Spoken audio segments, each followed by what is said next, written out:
తిరుమల లడ్డూలో కల్తీ జరిగిందా అనే అంశంపై సిట్ దర్యాప్తును వేగవంతం చేసింది. లడ్డూ ఎక్కడి నుంచి వచ్చింది, ఎక్కడ తయారైంది, లడ్డూకు ఏ నెయ్యి వాడారు, ఆవు నెయ్య లేదా బర్రె నెయ్య, కల్తీ జరిగి ఉంటే ఎక్కడ జరిగింది, ఎవరి అండతో కల్తీ చేశారు, అధికారులకు తెలిసినా సైలెంట్గా ఉన్నారా, ఇలా అనేక కోణాల్లో సిట్ అధికారులు విచారణ జరుపుతున్నారు.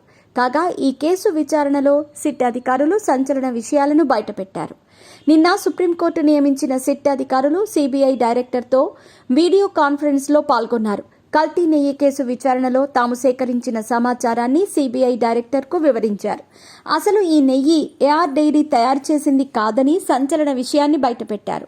వాస్తవానికి లడ్డూ తయారు చేసేందుకు అవసరమైన నెయ్యిని సరఫరా చేస్తామని టీటీడీతో ఏఆర్ డైరీ సంస్థ ఒప్పందం కుదుర్చుకుందని, కానీ ఒప్పందాలను పక్కకు పెట్టి ఏఆర్ డైరీ నిర్వాహకులు వైష్ణవి డైరీ నుంచి నెయ్యి సేకరించి తన ట్యాంకర్ల ద్వారా టీటీడీకి సరఫరా చేసినట్టు సిట్ అధికారుల విచారణలో తేలింది.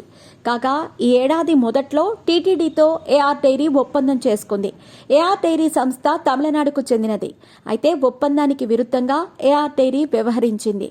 తమ లారీలను వైష్ణవి డైరీకి పంపి అక్కడి నుంచి నెయ్యిని తీసుకుని టీటీడీకి సరఫరా చేసినట్టు ఆధారాలను సిట్ అధికారులు సేకరించారు.